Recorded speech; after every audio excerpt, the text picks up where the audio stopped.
द्वादशी का व्रत करता था और द्वादशी के दिन खूब गरीबों को खूब दान करता था, ब्राह्मणों को भोजन करवाता था, गौशाला में दान देता था, मंदिरों में दान देता था। परंतु हुआ क्या जी, एक दिन क्या हुआ कि दुर्वासा ऋषि आ गए उनके राज्य में। अब दुर्वासा ऋषि ने आकर के और क्या कि महाराज हम आपके नगरी में आ गए हैं और आपके यहीं भोजन करेंगे।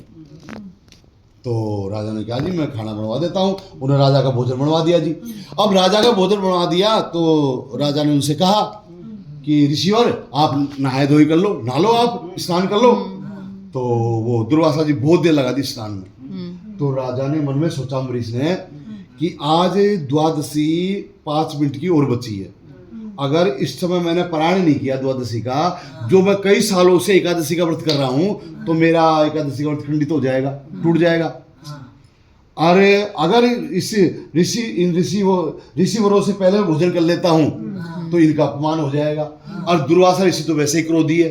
तो उन्होंने क्या किया जी, अंदर गए रजवाड़े में, रानी से कहा कि रानी मुझे सलाह दो आप, मैं तो धर्म दुजा में फंसा हुआ हूं और इस धर्म हिंसा में कैसे बचूं मैं, मुझे बताइए आप। रानी ने कहा कि सुनो, ऋषि का भी अपमान नहीं हो और आपका व्रत भी खंडित नहीं होगा। आप ऐसा करो, एक चावल का दाना लो, एक तुलसी का पत्ता लो और गंगा जल लेकर के आचमन कर लो, ठीक है, तो आपका व्रत भी खंडित नहीं होगा और उस ऋषि का भी अपमान नहीं होगा। जैसे ही राजा ने ऐसे किया, दुर्वासा जी को पता लग गया। बोले लाओ राजन, हम नहा के आ गए, भोजन दो। तो भोजन लगवा दिया जी। बोला राजन आप भी भोजन करो। महाराज मैं तो भोजन नहीं करूंगा अभी। बोले क्यों नहीं करोगे? बोला मैं 5-7 मिनट पीछे करूंगा। बोला क्यों? बोला मैंने वो खोल लिया व्रत, तो अभी ऊपर नीचे खाऊंगा, अभी त्रयोदशी में खाऊंगा, द्वादशी में नहीं खाऊंगा। द्वादशी का खा लिया, बस जल लिया आत्मा और श्राप देने लग गया जिनको कि राजन तूने हमारा अपमान कर दिया, मैं श्राप देता हूँ। श्राप देने की जैसे ही बारी आई, भगवान का सुदर्शन चक्र उसके पीछे लग गया जी। और आगे आगे वो दुर्वासा जी ऋषि, पीछे पीछे वो चक्र भागते गए जी भगवान शंकर के पास के। भगवान शंकर ने कहा मैं नहीं बचा सकता, विष्णु की शरण में जाइए। भागता का ब्रह्मा जी के पास गए, ब्रह्मा जी बोले मैं भी नहीं बचा सकता। फिर भागते भागते वो क्षीर सागर में गए, भगवान वो बोले विष्णु कि मैं भी नहीं बचा सकता।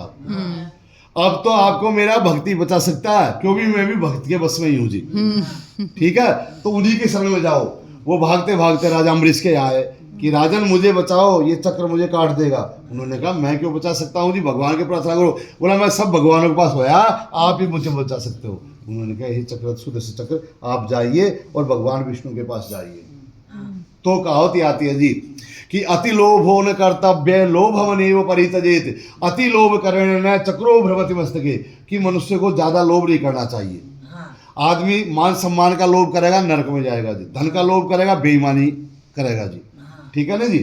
तो लोभ नहीं करना चाहिए। पर गृहस्थी को क्या जी, अति लोभो न कर्तव्य लोभमनेव परित्यजेत, अति लोभ करने न चक्रो भ्रमति मस्तके, जो आदमी ज्यादा लोभ करता है ना उसके चक्र बंधा रहता है जी दिमाग पे, वो विष्णु का चक्र। उसको 24 घंटे ध्यान रहेगा कहाँ बेईमानी करूँ, कहाँ चालाकी करूँ, कहाँ से पैसा आए, दिमाग में उसको शांति नहीं मिलेगी जी। इसलिए ज्यादा क्या नाम है, लालच धन का भी नहीं करना चाहिए और सुख शांति समृद्धि का भी नहीं करना। भगवान का भजन मांगना चाहिए, भगवान से मांगो तो। इसलिए एकादशी का जो भी व्रत करेगा ना, वो इस संसार में सुखी संपन्न होगा और अंत में विमान में बैठ करके स्वर्ग धाम को चला जाएगा।